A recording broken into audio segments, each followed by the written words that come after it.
Bonjour les scorpions, j'espère que vous allez bien. Bienvenue pour cette guidance pour les scorpions célibataires, j'allais dire sentimental. Pour les scorpions célibataires, pour la période juillet et août. Pour vous les scorpions célibataires, l'énergie principale de cette guidance, c'est le 5 de bâton. Alors pour moi, le 5 de bâton dans cette guidance, les scorpions, c'est une lutte personnelle en vous. C'est de la confusion. Je pense qu'en ce moment, oui, c'est un petit peu compliqué pour certains scorpions célibataires. Je pense qu'il y a quelque chose qui vous empêche de progresser dans votre vie sentimentale. C'est comme s'il y a quelque chose qui vous empêchait de rencontrer, pas de rencontrer quelqu'un, mais de rencontrer la bonne personne. C'est comme si certains scorpions étaient un petit peu perdus dans leur tête, c'est un petit peu tumultueux. Peut-être qu'on peut se décourager aussi un peu. C'est possible qu'on se décourage un petit peu. Alors, cette guidance pour vous, les scorpions célibataires, elle dit qu'il ne faut pas se contenter de la première personne venue. Bien au contraire, il faut persister dans la recherche de la bonne personne.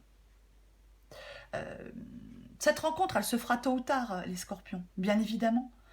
Alors oui, si vous ne la faites pas pour l'instant, si vous ne rencontrez pas des personnes qui vous correspondent, bah oui, on peut un peu se décourager, on peut un peu en avoir marre.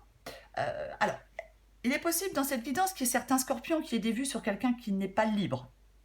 C'est aussi une possibilité, donc forcément, si vous avez des vues sur quelqu'un qui n'est pas libre, c'est pas la chose la plus facile, bien évidemment. Après, il est possible qu'il y ait des scorpions qui soient sur des réseaux sociaux, sur des sites de rencontres. Mais pour moi, ça ne fonctionne pas. C'est possible que vous ayez plusieurs prétendants, plusieurs prétendantes. Je ne dis pas que vous ne rencontrez personne. Mais j'ai l'impression dans cette guidance que ce ne sont pas forcément des personnes faites pour vous. Cette guidance, elle dit qu'il faut choisir avec prudence le partenaire avec qui vous souhaitez entamer une relation. Il faudrait être clair dans vos intentions. Alors, une petite parenthèse dans cette guidance, j'ai l'impression qu'il y a des scorpions qui ont peut-être quelqu'un en vue dans leur milieu professionnel. C'est une possibilité. C'est une possibilité. Quoi qu'il en soit, pour moi, les scorpions dans cette guidance, j'ai des scorpions qui ne sont pas vraiment encore prêts à vivre pleinement l'histoire d'amour avec un grand A. Vous voyez ce que je veux dire? C'est vraiment ça. C'est comme si, oui, l'histoire d'amour que vous attendez. Alors après, il ne faut pas non plus chercher à rencontrer quelqu'un qui va remplir tous vos désirs, toutes vos attentes. C'est pareil, il ne faut pas chercher quelqu'un qui n'existe pas. Il ne faut pas chercher des choses qui n'existent pas. La personne, entre guillemets, parfaite, elle n'existe pas. Il est possible que, pour certains scorpions, il y ait des événements du passé qui ne soient pas complètement digérés. Il y a peut-être une page qui n'est pas complètement tournée.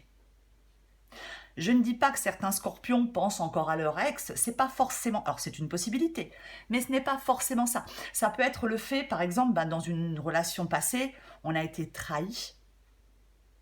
On a été trahi, il y a eu une fin, peut-être qu'une histoire s'est arrêtée brutalement, subitement, suite à une trahison, on a été un peu choqué, et peut-être qu'effectivement, suite à ça, on a du mal, bien évidemment, maintenant, à accueillir quelqu'un d'autre. C'est aussi une possibilité.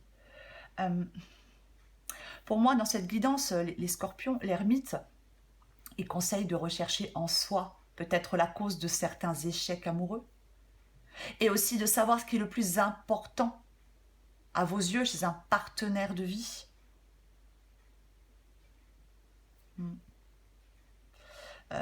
Oui, il y a vraiment un besoin de lâcher prise sur le passé. Peut-être de pardonner à ceux qui vous ont blessé. Peut-être de vous pardonner aussi à vous-même d'éventuelles erreurs dans des relations passées. L'ermite, bien évidemment, l'ermite, c'est une carte solitaire, d'isolement. L'ermite, il est dans la réflexion, il est dans la réserve, il est dans la prudence. Il y a des remises en question, on prend du recul. C'est vraiment ça.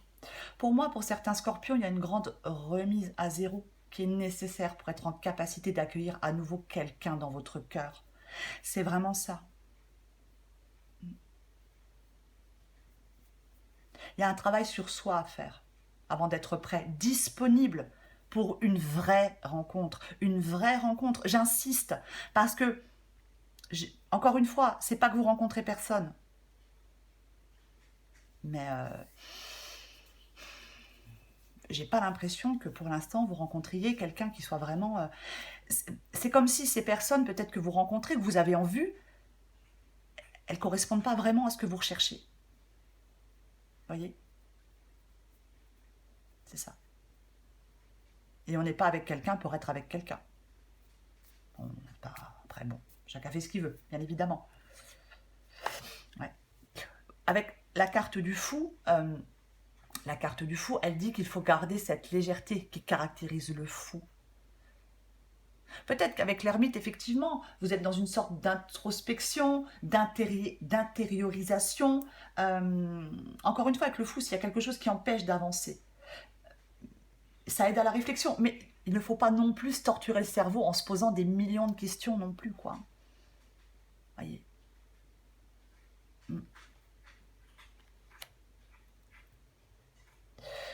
J'ai encore tiré 2 petites cartes d'un oracle pour vous, les scorpions. Je vais vous les lire. La première, c'est « Je me sens perdu. Je ne sais plus où j'en suis. Je ne sais plus ce que je dois faire, ni quelle direction emprunter. Qui croire? Que croire? Je n'arrive pas à écouter ma boussole intérieure. » Oui, avec le 5 de bâton, c'est ça. Hein, c'est dans la tête, c'est un peu compliqué. Et l'autre petite carte, c'est la carte du non. Je réponds par la négative, car il y a encore des choses à travailler par rapport aux interrogations. Bien sûr, les choses peuvent changer d'ici quelques temps. Mais vous avez encore besoin d'avancer. Pour moi, il y a des scorpions qui ont encore besoin d'avancer seuls avant de rencontrer quelqu'un. Lâcher prise, peut-être renoncer un peu à peut-être un besoin de toujours tout contrôler. Vous voyez les scorpions? C'est vraiment ça. Encore un peu de patience. Je le répète, je l'ai dit, il me semble, en début qui danse, cette rencontre, elle se fera tôt ou tard. Il y a un lâcher-prise qui est nécessaire pour vous, il y a un travail sur soi qui est nécessaire. Et après, vous serez prêt, vous serez disponible pour cette vraie rencontre. Voilà les scorpions. Je vous souhaite un très bel été, je vous embrasse et je vous dis à bientôt.